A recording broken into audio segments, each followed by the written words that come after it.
الحمد لله نحمده ونستعينه ونستغفره ونؤمن به ونتوكل عليه ونعوذ بالله من شرور أنفسنا ومن سيئات أعمالنا من يهده الله فلا مضل له ومن يضلله فلا هادي له ونشهد أن لا إله إلا الله وحده لا شريك له ونشهد أن سيدنا ونبينا وحبيبنا وشفيعنا محمد صلى الله عليه وسلم عبده ورسوله. أما بعد، فأعوذ بالله من الشيطان الرجيم. بسم الله الرحمن الرحيم. إن عدة الشهور عند الله 12 شهرا في كتاب الله منها 4 حرم. وقال النبي صلى الله عليه وسلم: أفضل الصوم بعد رمضان صوم شهر الله المحرم، أو كما قال صلى الله عليه وسلم. وقال الله تعالى: فمنهم من قضى نحبه ومنهم من ينتظر وما بدلوا تبديلا. صدق الله العلي العظيم.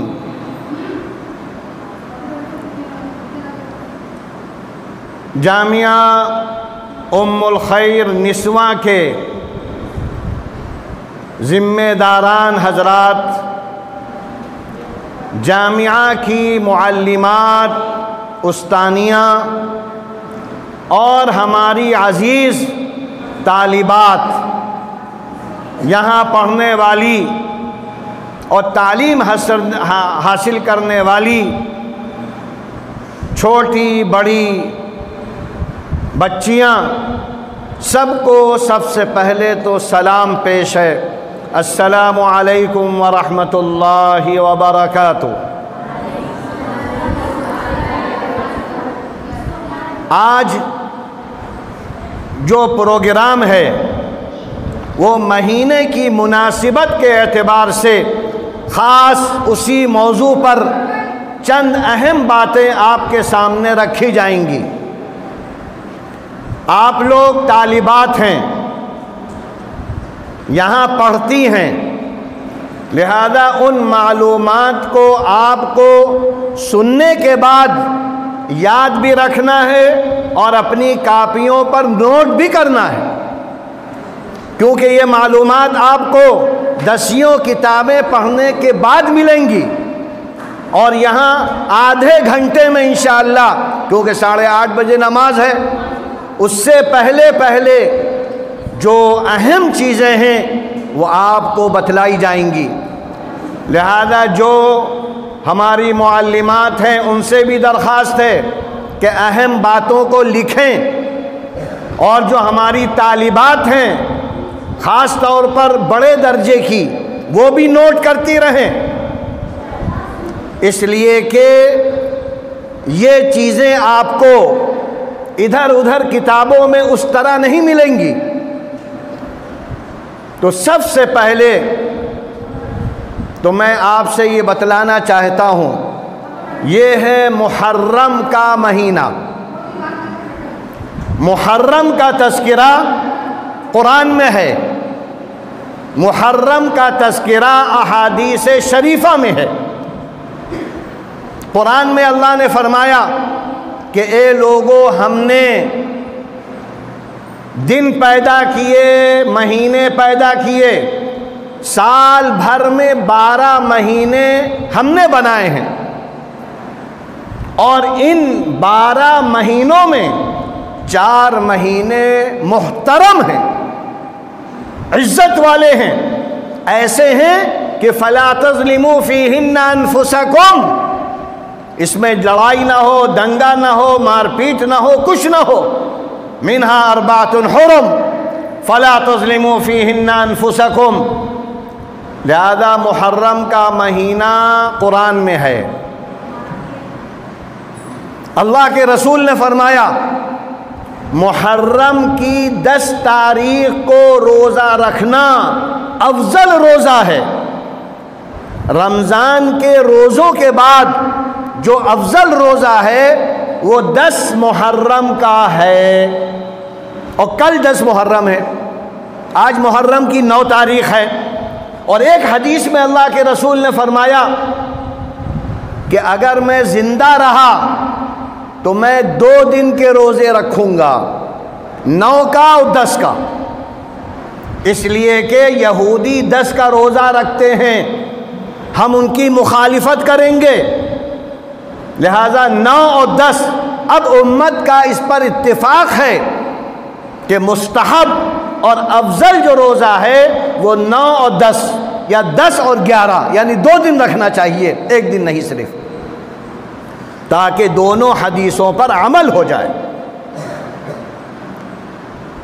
تو حدیث میں اس کا تذکرہ کئی جگہ ہے، اور یہ جو محرم کا مہینہ ہے اس کی ایک خاص تاریخ اسلامی سال محرم سے شروع ہوتا ہے، اور حضرت عمر فاروق نے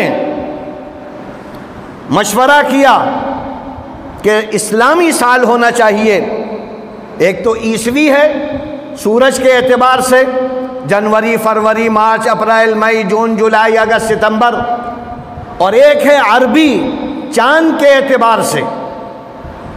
تو محرم کا جو مہینہ ہے اس کو خاص طور پر ہجرت سے جوڑا گیا، اور سن 17 ہجری، ہجرت کے 70ویں سال حضرت عمر فاروق نے اپنے دور امارت میں مشورہ کیا، تو کسی نے کہا کہ اللہ کے رسول کی ولادت سے شروع ہو، کسی نے کہا کہ نبوت سے شروع ہو، لیکن اتفاق اس پر ہوا کہ ہجرت سے، کیونکہ ہجرت سے دنیا بدل گئی، انقلاب آ گیا، اسلام پھیلتا چلا گیا، تو اس لیے ہجری سے ہمارا چاند کا نظام شروع ہوا اور مہینہ محرم طے کیا گیا۔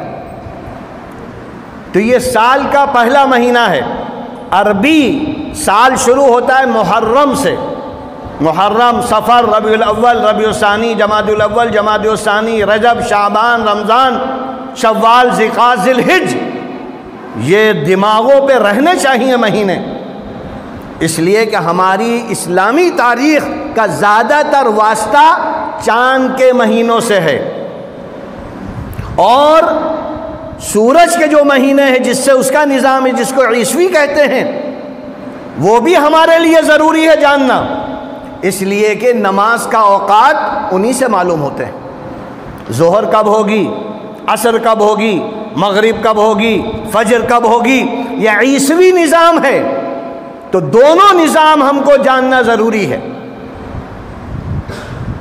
لہذا سال شروع ہوتا ہے محرم سے، اور یہ چل رہا ہے 1443، ہجرت کے 1443 سال ہو گئے۔ اس کے علاوہ یہ مہینہ روزہ رکھنے کا کیوں حکم ہے؟ اللہ کے رسول صلی اللہ علیہ وسلم مکے میں روزہ رکھتے تھے، جب مدینے آئے تو وہاں بھی آپ نے روزہ رکھا 10 محرم کا، اور دیکھا کہ یہودی بھی روزہ رکھتے ہیں، تو آپ نے پوچھا اے یہودی تم کیوں رکھتے ہو؟ تو کہنے لگے ہم اس لیے رکھتے ہیں کہ 10 محرم کو اللہ نے فرعون کو سمندر میں غرق کیا تھا، حضرت موسیٰ اور قوم کو نجات دی تھی، یہ وجہ ہے۔ تو اللہ کے رسول نے کیا فرمایا؟ ارے یہودیوں، موسیٰ تو ہمارے بھائی ہیں، کیونکہ وہ نبی ہم بھی نبی، تو ہمیں تو زیادہ خوشی ہے، اس لیے 10 محرم کا روزہ رکھا جاتا ہے۔ ہمیشہ یاد رکھیے 10 محرم کا روزہ رکھا جاتا ہے فرعون کے غرق ہونے کی وجہ سے، حضرت موسیٰ کے نجات کی وجہ سے، اور ہمارے اللہ کے رسول نے رکھا، اس لیے سب امت رکھتی ہے، بڑی تعداد رکھتی ہے، اور یہ مستحب روزہ ہے، جو رکھے ٹھیک، نہ رکھے تو کوئی گناہ نہیں، جو نہ رکھے اس کو کوئی گناہ نہیں ہوگا، جو رکھے گا اجر و ثواب ملے گا۔ محرم کا مہینہ جو ہے بہت اپنے اندر تاریخ رکھتا ہے۔ اللہ کے رسول کی وفات کے بعد اللہ نے ہم کو 4 خلفاء عطا فرمائے۔ حضرت ابو بکر صدیق عطا فرمایا، جو اللہ کے رسول کا دوست تھا، ساتھی تھا، سب سے پہلے اسلام لانے والا اور ہجرت کا ساتھی، یار غار، لہذا اللہ نے سب سے پہلے انہی کو خلافت دی، اللہ کی طرف سے انتظام ہوا، کیونکہ اللہ کے رسول نے ان کو مسجد کا امام بنایا تھا۔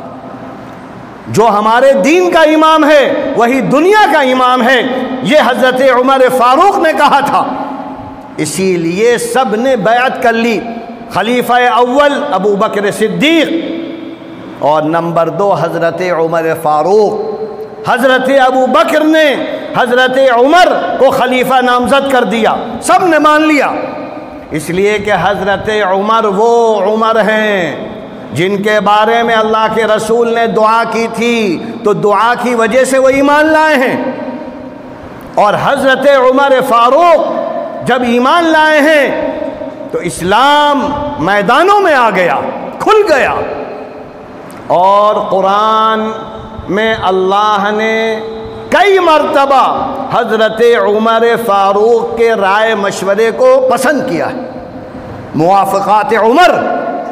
اور اس سے زیادہ بڑی بات، ایک موقع پر اللہ کے رسول نے فرمایا تھا، عمر اگر میرے بعد کوئی نبی ہوتا تو عمر ہوتا، اور اسی طرح آپ نے فرمایا تھا، عمر جس راستے سے، جس گلی سے گزرتا ہے اس راستے سے شیطان بھاگ جاتے ہیں۔ یہ ہے عمر فاروق جو دوسرے خلیفہ ہیں۔ تیسرے خلیفہ عثمان غنی، جو ذی النورین، 2 روشنی والے، اللہ کے رسول کے ڈبل داماد، ذی النورین 2 روشنی۔ اللہ کے رسول نے 2 بیٹیاں ان کی نکاح میں دے دی تھی، ایک کا انتقال ہوا پھر دوسری دے دی، اور ان کی جو حیثیت ہے بہت باحیا تھے، اور مال سے اسلام کی بہت مدد کی، بہت، اتنی کی کہ ایک موقع پر اللہ کے رسول نے فرمایا تھا، عثمان کے لیے جنت لازم ہو گئی۔ یہ ہے حضرت عثمان، تیسرے خلیفہ۔ چوتھے خلیفہ علی مرتضیٰ، حضرت علی۔ حضرت علی کا مقام بہت بلند ہے، خاندان نبوت میں ان سے افضل کوئی نہیں ہے۔ اللہ کے رسول کے ہاتھ پر سب سے پہلے نوجوانوں میں علی اسلام لائے ہیں۔ علی کے باپ اور اللہ کے رسول کے باپ سگے بھائی تھے، سگے چچا زاد بھائی تھے، چچا زاد۔ ابو طالب کے بیٹے علی اور عبداللہ کے بیٹے محمد عربی صلی اللہ علیہ وسلم، دونوں چچا زاد سگے بھائی، سگے چچا زاد بھائی تھے۔ اور حضرت علی اسلام لانے کے بعد تو اللہ کے رسول کے بیٹے بن گئے، گھر ہی میں رہتے تھے ہر وقت، اور اللہ کے رسول نے اہم ذمہ داریاں حضرت علی کو عطا فرمائی۔ جس وقت مکے میں محاصرہ کیا گیا کہ اللہ کے رسول کو نعوذ باللہ قتل کریں گے، اس رات میں جب اللہ کے رسول نے مٹی لے کر اور جو تلواریں لے کر کھڑے ہوئے تھے راستے پر، جب مٹھی سے مٹی بکھیری سب اندھے ہو گئے، آنکھیں پھوچنے لگے، اللہ کے رسول انہی کے بیچ سے نکل گئے۔ اس وقت اللہ کے رسول نے کہا اے علی تم ہمارے بستر پر لیٹو، ہماری نیابت کرو۔ اسی طرح جب 9 ہجری میں حج فرض ہوا، حضرت ابوبکر صدیق امیر الحج تھے، اور حضرت علی کو اللہ کے رسول نے 4 بنیادی احکامات دے کر بھیجا کہ جاؤ تم اعلان کرو، کیونکہ قریش اور ہمارے علاوہ کوئی کسی کی بات نہیں سنے گا، قریشیوں میں تم ہی نائب بن سکتے ہو، لہذا جا کر 4 چیزوں کا اعلان کیا۔ اسی طرح حضرت علی رضی اللہ عنہ اللہ کے رسول کے داماد بھی ہیں، اور کس بیٹی کے داماد ہیں؟ جن کو فاطمہ الزہرا، حضرت فاطمہ سے کوئی بڑھ نہیں سکتا۔ اللہ کے رسول فرماتے تھے فاطمہ تو بضعۃ منی، فاطمہ میرے جگر کا ٹکڑا ہے، جگر، جو اس سے نفرت کرے گا وہ ہم سے نفرت کرے گا، جو اس کو ناراض کرے گا وہ ہم کو ناراض کرے گا۔ حضرت فاطمہ جب جاتی تھی اپنے ابا جان محمد عربی کے پاس تو اللہ کے رسول کھڑے ہو جاتے تھے استقبال میں اور ماتھا چومتے تھے، اتنی شہید تھی۔ اس کے شوہر حضرت علی مرتضیٰ، اور پھر اللہ نے علی اور فاطمہ کے ذریعے سے 2 پھول عطا فرمائے، ایک کو حسن کہتے ہیں اور ایک کو حسین کہتے ہیں۔ یہ پھول ایسے تھے کہ نماز میں اللہ کے رسول کی کمر پر، گردن پر، سر پر بیٹھ جاتے تھے۔ ایک موقع پر اللہ کے رسول کی پیٹھ پر بیٹھ گئے تو اللہ کے رسول گھوڑا بن گئے۔ صحابہ کرام کہنے لگے واہ بھائی واہ، ان بچوں کو کتنا شاندار گھوڑا ملا ہے۔ اس وقت اللہ کے رسول نے کیا فرمایا؟ ارے یہ بچے بھی کتنے اعلیٰ ہیں، یہ بچے بھی کتنے اعلیٰ ہیں۔ آپ چومتے تھے، پیار کرتے تھے، محبت کرتے تھے، عاشق تھے، دیوانے جیسا ہوتا ہے۔ ایک موقع پر آپ نے علی کو بلایا، آؤ، فاطمہ کو بلایا، حسن کو بلایا، حسین کو بلایا، اور ایک چادر ڈال دی اوپر سے اور کہا یہ ہیں ہمارے اہل بیت۔ تو لہذا اللہ کے رسول کے خاندان کو بھی جاننا ضروری، حضرت ابوبکر کا مرتبہ بھی جاننا ضروری، حضرت عمر فاروق کا مقام جاننا بھی ضروری، حضرت عثمان غنی کا اعلیٰ مقام جاننا بھی ضروری، اور علی مرتضیٰ کے بارے میں بھی جاننا ضروری۔ آج کل ہم سے جو غلطی ہو رہی ہے وہ یہ کہ ہم یہ سمجھتے ہیں علی، فاطمہ، حسن، حسین یہ شیعوں کے تھے، اس لیے ان کا تذکرہ کم ہوتا ہے۔ یہ بہت بڑا دھوکہ ہے، غلطی ہے جو ہم سے ہوئی۔ یہ انسان کی فطرت ہے، کسی سے دشمنی ہو جائیے، کسی سے بھی دشمنی ہو جائے تو اس کا بھائی بھی اچھا نہیں لگتا، ماں بھی اچھی نہیں، کیوں بھائی دشمنی تو بھائی سے ہوئی ہے، باپ کو برا کیوں کہہ رہے ہو؟ نہیں، یہ ایک فطری چیز ہے۔ لہذا شیعوں سے ہمیں دشمنی ہوئی تو علی برے ہو گئے، یا ان کا تذکرہ کم ہو گیا، ان کی اہمیت کم ہو گئی، یہ ہے غلطی جس کو جاننا ضروری ہے ہم کو، اس لیے کہ یہ اہل بیت ہیں، اور اللہ کے رسول نے اپنی اخیر عمر میں وصیت کی تھی کہ دیکھو اہل بیت کا خیال رکھنا، قیامت تک آنے والے مسلمانوں، ہمارے اس گھرانے کا تو اہل بیت میں ازواج مطہرات ہیں، اہل بیت میں علی، فاطمہ، حسن و حسین ہیں، تو ہمیں جاننا چاہیے، ان کی سیرت پڑھنا چاہیے، ان کی تاریخ جاننا چاہیے۔ اس کے بعد یہ بھی ہم کو معلوم ہونا چاہیے کہ اللہ کے رسول نے فرمایا تھا علیکم بسنتی وسنت الخلفاء الراشدین المہدیین، اے میری امت کے لوگوں، میری سنت، میرے طریقے اور میرے بعد آنے والے خلفائے راشدین کے طریقے کو اختیار کرو، یعنی ابو بکر کے طریقے کو اختیار کرو، عمر فاروق کے طریقے کو اختیار کرو، عثمان غنی کے طریقے کو اختیار کرو اور علی مرتضیٰ کے طریقے کو اختیار کرو۔ اس کے بعد بادشاہت آئی اور اس کے بعد حاکم وقت دنیا کا یزید بنا۔ یزید، اور یزید کے بارے میں جمہور اہل سنت اس کے قائل ہیں کہ وہ فاسق و فاجر تھا، عیش پرست تھا، نمازیں چھوڑ دیتا تھا اور ہر وقت سیر و تفریح اور شکار میں لگا رہتا تھا۔ یہ اہل سنت نے لکھا ہے، کتابیں بھری پڑی ہیں، یعنی فاسق و فاجر تھا لیکن کافر نہیں تھا۔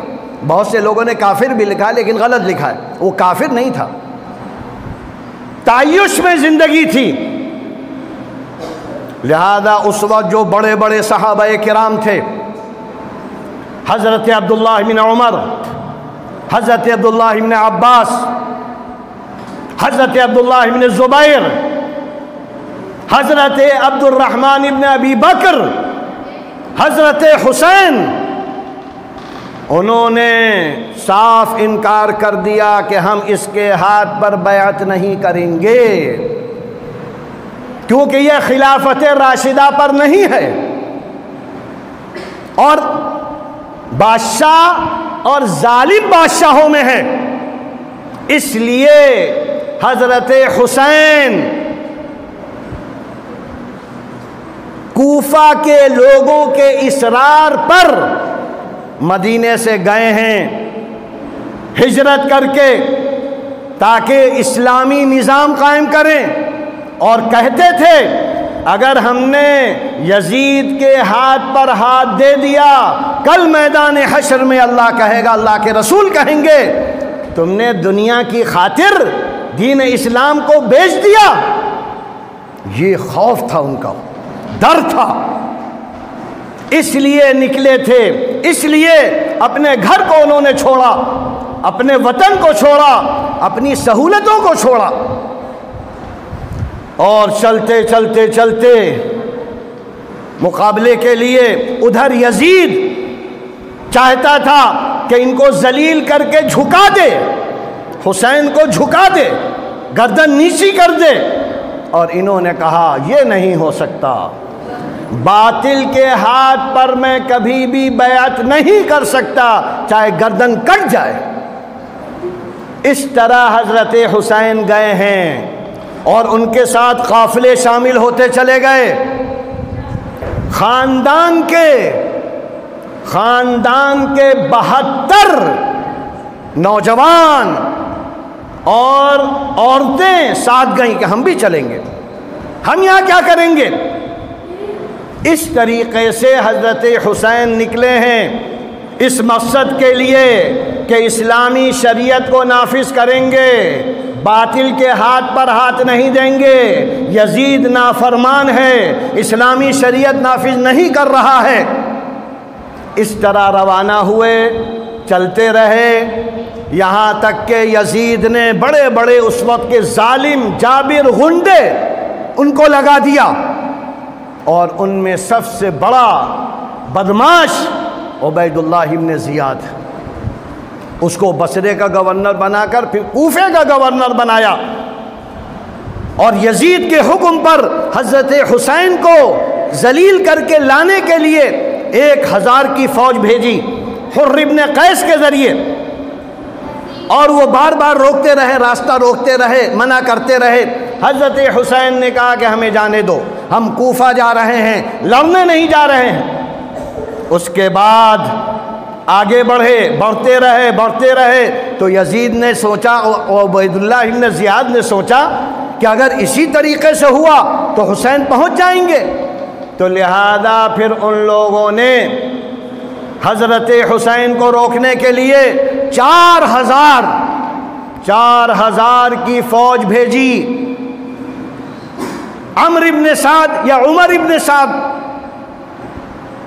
کی کمانڈر میں، لہذا عمر ابن سعد پہنچ کر روکتے رہے۔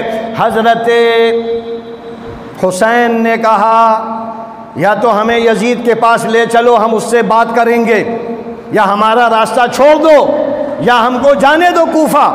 لیکن وہ تو کہہ رہا تھا نہیں، یزید کے پاس چلنا ہے، ذلیل ہونا ہے، بیعت کرنا ہے۔ تو حضرت حسین نے کہا یہ نہیں ہو سکتا۔ اس طرح 4000 اور ادھر 70-72 عمر ابن سعد نے کہا کہ بھائی حسین رک نہیں رہے ہیں۔ تو اس وقت عبید اللہ ابن زیاد نے سب سے بدترین شیطان شمر ذوالجوشن، شمر یا شمر نام تھا اس کا، شمر ذوالجوشن کو بھیجا اور کہا کہ جاؤ تم حسین کو روک دو۔ تو وہ 5000 کی فوج کے ساتھ، اور کہا کہ تم نہیں جا سکتے، اور عبید اللہ ابن زیاد نے کہا تھا ایسی جگہ روکنا کہ یہ پیاسے تڑپ جائیں، مر جائیں۔ اس کے بعد آخر میں ایک جگہ حضرت حسین کے راستے روک دیے گئے کہ اب نہیں جا سکتے۔ تو حضرت حسین نے کہا بھائی ٹھیک ہے، ہم یہیں قیام کرتے ہیں، رکتے ہیں۔ پوچھا یہ کون سی جگہ ہے؟ لوگوں نے کہا کربلا۔ حضرت حسین نے کہا لگتا ہے کہ اب زبردست جنگ ہوگی۔ کرب کے معنی بے چینی، بلا معنی آزمائش۔ انہوں نے جگہ کے نام سے یہ نتیجہ نکال لیا، اب زبردست گھمسان ہونے والا ہے، لہذا قیام کیا۔ اور اس کے بعد، اور یہ یکم محرم کی 1 تاریخ کو کربلا پہنچ گئے، اور کربلا میں یہ ساری چیزیں ہوتی رہیں، یہاں تک کہ 9 تاریخ جو آج کی تاریخ ہے، 3 دن پہلے پانی بند کر دیا گیا۔ فرات کا پانی مورخین لکھتے ہیں یہودی پی رہا ہے، عیسائی پی رہا ہے، جانور پی رہے ہیں، نہیں پی رہے ہیں تو خاندان رسول نہیں پی رہا۔ حسین کو پیاسا تڑپایا، خاندان والوں کو، اور اس کے بعد تو حد کر دی، رات میں ہی چاہتے تھے اٹیک کریں۔ حضرت حسین نے کہا تھوڑا موقع دو، اللہ سے راز و نیاز کریں گے۔ رات بھر حضرت حسین اور 70 ان کے خاندان کے لوگوں نے اللہ کی عبادت، بندگی، دعا، گریہ، وزاری سب کچھ رات میں کیا۔ اور پھر جب دن ہوا تو باقاعدہ میدان کارزار گرم ہو گیا۔ حضرت حسین نے بھی فوج کو تیار کر دیا، اور ادھر سے بھی دشمن قریب آ گئے، اور مبارزت شروع ہوئی۔ مبارزت کہتے ہیں 2 آدمی نکلتے ہیں مقابلے کے لیے، تو لہذا 2 آدمی نکلنے شروع ہوئے، اور نکلتے نکلتے حضرت حسین کے لوگ ایک ایک کو ذبح کر رہے تھے، شکست دے رہے تھے۔ تو شمر ذوالجوشن نے کہا یہ تو دیوانے ہیں اللہ کے، ان کو تو شہادت پر ناز ہے، لہذا اگر تم چاہتے ہو کہ جیتو تو ایک ساتھ حملہ کرو۔ تو اس طرح 5000 کی فوج نے 70 لوگوں پر اٹیک کر دیا، اور اس طرح کیا کہ جنگ ہوتے ہوتے ہوتے سب سے پہلے حضرت حسین کے بیٹے شہید ہوئے، بھائی شہید ہوئے، چچا زاد بھائی شہید ہوتے 72 لوگ، اور روایتوں میں ہے کہ حضرت حسین اکیلے بچے تھے، اور جدھر نکل جاتے تھے معلوم ہوتا تھا کوئی شیر آ رہا ہے، بھاگتے تھے سب۔ لیکن ایک آدمی، پیاسا آدمی کب تک مقابلہ کرتا؟ یہاں تک کہ ان پر اٹیک کیا، اور پھر یزید نے کہا تھا، اور عبید اللہ ابن زیاد نے خاص طور پر، بوٹیاں کاٹ دینا، کس کی؟ اس حسین کی جو نبی کی گودوں میں پلا ہے، چہیتا ہے، لہذا پھر وہی ہوا، ان کے لاش پر گھوڑے دوڑائے گئے، ان کی گردن کاٹ دی گئی اور 70 لوگوں کی گردنیں کاٹ دی گئیں، اور سب لے کر دربار میں پہنچے ہیں عبید اللہ بن زیاد کے، اور وہ خوشی سے پاگل ہو رہا تھا۔ پھر اس کے بعد یہ گردنیں شام گئی ہیں یزید کے پاس، میدان لگا تھا، دربار شاہی لگا تھا، اور وہاں گردنیں سجائی گئی تھیں۔ حضرت حسین کی گردن جب سامنے آئی تو عبید اللہ ابن زیاد نے ایک چھڑی لی اور دانتوں پہ مار رہا تھا، گال پہ مار رہا تھا، تو ایک صحابی حضرت زید بن ارقم چیخ پڑے، ارے دیوانے، اب تک تیرا کلیجہ صاف نہیں ہوا، بدبخت، سکون نہیں مل رہا، اور رونے لگے اور مسجد چھوڑ کے چلے گئے۔ یہ ہے مختصر سی کہانی حسین کی، جس نے اسلام کی خاطر باطل حکومتوں کے خلاف جنگ کا اعلان کیا تھا۔ قرآن اسی لیے بار بار حضرت حسین تقریر کرتے تو کہتے تھے فَمِنْهُمْ مَنْ قَضَى نَحْبَهُ وَمِنْهُمْ مَنْ يَنْتَظِرُ، کتنے لوگ ہیں، کتنے صحابہ ہیں جنہوں نے اللہ کے راستے میں گردنیں کٹا دیں، اور کچھ ہیں جو منتظر ہیں، یعنی ہم انتظار میں ہیں۔ اور 9 تاریخی کا واقعہ ہے، عصر کے بعد بیٹھے ہوئے تھے، آنکھ لگ گئی، حضرت زینب جو ان کی بہن آئیں، آنکھ کھلی تو کہنے لگی کیا تھک گئے کیا؟ تو کہنے لگے کہ اس وقت اللہ کے رسول سے ملاقات ہوئی اور اللہ کے رسول نے فرمایا حسین تمہارا انتظار ہے۔ حضرت زینب رونے لگی، یعنی سمجھ گئی کہ اب شہادت ہوگی۔ اس طریقے سے یہ سارے واقعات پیش آئے۔ یہ حسن و حسین اللہ کے رسول نے فرمایا تھا جنت کے سردار ہیں، فاطمہ عورتوں کی سردار ہے، تو جو اپنے سردار سے دشمنی کرے گا وہ جنت میں نہیں جائے گا۔ حسن و حسین سے دشمنی کرنے والا کیسے جنت میں جائے گا؟ کیسے ان کی اقتداء میں؟ فاطمہ سے دشمنی کرنے والا، تو لہٰذا یہ سب ہمارے ہیں، یاد رکھیے، یہ شیعوں کے نہیں ہیں۔ شیعوں نے ان کے ساتھ بے حرمتی کی ہے۔ حضرت علی کے بارے میں تو ایسی ایسی باتیں کہتے ہیں یہ شیعہ بدماش، کہتے ہیں کہ وہ بزدل تھے، یعنی تقیہ کرنے والے تھے۔ تقیہ کہتے ہیں نفاق، دل میں کچھ ہے زبان پر کچھ ہے۔ حضرت علی کے بارے میں جو تقیہ کہے وہ بددین ہے، کیونکہ اللہ کے رسول نے تو حیدر کرار، خیبر ان کے ہاتھ پر فتح ہوا ہے، اور حیدر اس وقت جب فتح ہوا تھا خیبر تو کیا کہا تھا؟ آج جھنڈا ہم اس کو دیں گے جو اللہ اس کے رسول سے محبت کرتا ہے۔ حضرت عمر اچک رہے تھے ہم کو مل جائے، ہم کو مل جائے، لیکن آپ نے علی مرتضیٰ کو دیا۔ اسی طرح حسن و حسین، آج ہم کیا کر رہے ہیں؟ ہماری دیکھا دیکھی شیعوں کی سنی گھرانوں میں ماتم ہو رہا ہے، ہائے حسن ہائے حسین۔ کیا ہو گیا بھائی؟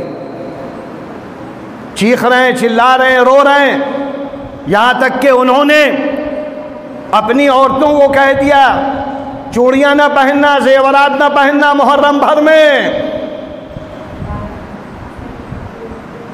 یہ آخری درجے کی اسلام دشمنی ہے۔ لہٰذا ہمارے گھرانے کی بھی کتنی عورتیں ایسی ہو گئی ہیں جو زیورات اتار دیتی ہیں، غم میں رہتی ہیں، کتنے ہیں جو کالے کالے کپڑے پہن رہے ہیں۔ صحیح تاریخ نہ معلوم ہونے کی وجہ سے یہ سب ہو رہا ہے۔ لہذا ہمیں خلفائے راشدین کو بھی جاننا ہے، اہل بیت کو بھی جاننا ہے۔ لہذا جیسا کہ ہم نے پہلے کہا، خلافت کی اعلیٰ سے اعلیٰ جو صفات ہو سکتی ہیں وہ حضرت ابو بکر میں تھی، اسی لیے ان کو مسجد کا امام بنایا گیا۔ خلیفہ اول ابو بکر صدیق، اور یہ شیعہ بدماش اسلام کو ختم کرنے کے لیے کیا کہتے ہیں؟ ابو بکر کافر ہو گیا، عمر کافر ہو گئے، عثمان کافر ہو گئے، نعوذ باللہ۔ اگر یہ لوگ کافر ہو گئے تو ہم لوگ کہاں مسلمان رہیں گے؟ تو اس لیے شیعوں کی غلط چیز کو غلط کہو، اور شیعہ حضرت حسن حسین اور علی کا نام لیتے ہیں تو ان کی دشمنی میں تم نام نہ لو، تو یہ تمہاری بربادی ہے۔ خاندان نبوت میں علی سے افضل کوئی نہیں، اسی لیے جتنی ایسی ذمہ داری ہے اللہ کے رسول نے علی کو دی تھی جو خاندانی تھی، اور جو خلافت کی ذمہ داری تھی، امامت، ابو بکر صدیق کو دیا۔ اس لیے اس محرم کے مہینے میں ہمیں اچھی طریقے سے ہر چیز کو جاننا ہے، پہچاننا ہے، پڑھنا ہے، تاکہ ہم غلط سوچ میں نہ جائیں۔ شیعوں کی دشمنی میں علی کو، حسن کو، حسین کو کم تر نہ سمجھیں، یہ بہت اعلیٰ ہیں، بہت اعلیٰ ہیں۔ اگر آخرت میں نبی کا ساتھ چاہتے ہو، حسن و حسین کا ساتھ چاہتے ہو، تو ان کی اتباع کرو۔ حضرت فاطمہ کے ساتھ رہنا ہے تو ان کی اتباع کرو۔ فاطمہ، اے ہماری بیٹیوں، اے ہماری ماں، تم کو اسی لیے پڑھایا جا رہا ہے، فاطمہ بن جاؤ۔ اللہ کے رسول کی 4 بیٹیاں تھیں، حضرت زینب، حضرت ام کلثوم، حضرت رقیہ اور حضرت فاطمہ الزہرا، اور ان 4 میں فاطمہ سب سے اعلیٰ۔ لہذا یہاں دین سیکھو تو پریکٹیکل کرو، عملی۔ حضرت فاطمہ حضرت علی کی خدمت کرنے والی، گھر کو سجانے والی، حسن و حسین کو سنوارنے والی، لہذا تم بھی ویسے ہی بننا۔